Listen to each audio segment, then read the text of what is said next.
What gives us the probable cause to search is the canine hit, right? Right, the canine. All right, guys. So this was a different type of call where there was an elderly woman who was, in a park that is being built very fast.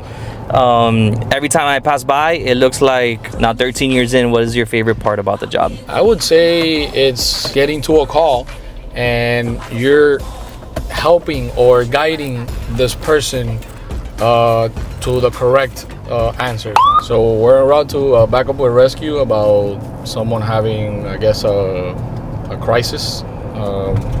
When officers respond to a call labeled as a psych patient, it's never predictable. They're stepping into a situation that can swing between compassion and crisis in seconds. Here, Officer Fletz isn't just responding to a report, he's preparing to meet someone who might be at their most vulnerable. These moments test more than procedure. They test empathy. Which is, when I'm reading the notes, it says psych patient, so I guess she already said something to rescue, so they're waiting on us there to take over. Gotcha. So 1 to 2. Are you cleared?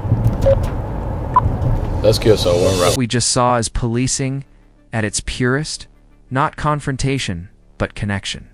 This elderly woman wasn't breaking the law. She was breaking under loneliness.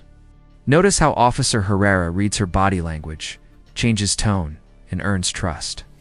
That's emotional intelligence, something rarely talked about, but often the difference between peace and panic. All right, guys. So this was a different type of call where there was an elderly woman who was, not, I don't want to say in crisis. She wanted police. She felt comfortable with us. I'm going to bring in Officer Herrera, who I think did a great job. So I got Officer Jose Herrera here. She was missing her son. She stated that it was like at least 5 years that she doesn't talk to the son. I think she needed some love. She didn't want to talk to male officers. This is where things shift. A simple traffic stop can turn dangerous in a heartbeat, especially when visibility is zero and the driver's identity is unknown. Officers are trained to assume risk until proven safe. Every approach to a darkly tinted car is a gamble, a routine stop that could suddenly become a life or death encounter. So I observed a black Mercedes, fully tinted, full front windshield tint as well. I was unable to determine the sex and the individual that was driving the vehicle, so I conducted a lawful traffic stop on the vehicle.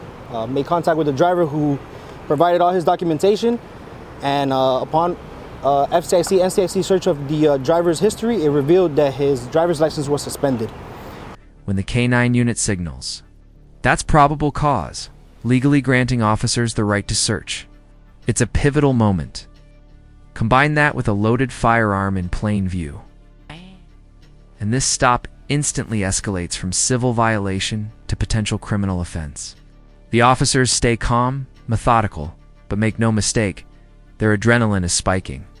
They don't know if that gun has a story behind it. Yeah, so once K9 comes, gives a positive hit on the car, the officers are searching to see if they find any narcotics in the back of the vehicle. And the gun? The gun, we ran the gun, it's good. Okay, am I good? Okay. Yeah, it's good. The only thing we're worried about now is to make sure that there's no any narcotics inside of the vehicle whatsoever. Okay, so for right now, he's detained. Right now, he's detained, still but being you detained. he does have the suspended license. Right. But he's detained depending. Correct, and the violation of the concealed weapon. He had the firearm readily accessible in plain view, so that in itself is also a misdemeanor, and that's another reason why he's being detained. To most people, an abandoned car is just an inconvenience. But to police, it's a hazard waiting to happen. One blocked sidewalk can force a mother with a stroller into the street, a small act of negligence that could end in tragedy. This segment highlights something rarely seen in viral clips: the quiet, everyday work that keeps cities safe, even when no one's watching. He might not be too happy, but at the end of the day, it's always a domino effect. He's blocking the sidewalk, someone's coming by on the sidewalk with a stroller, walking their kids, someone on 7th Street doesn't see them. So again, sometimes people don't realize the danger that just having this car abandoned, blocking the sidewalk, can cause a ripple effect and cause a crash. Shoplifting calls may seem minor, but they reveal a lot about human behavior under stress. Notice how the suspect's choices escalate small deceptions that snowball into arrest. And for officers, these encounters are about balance, enforcing the law without losing humanity.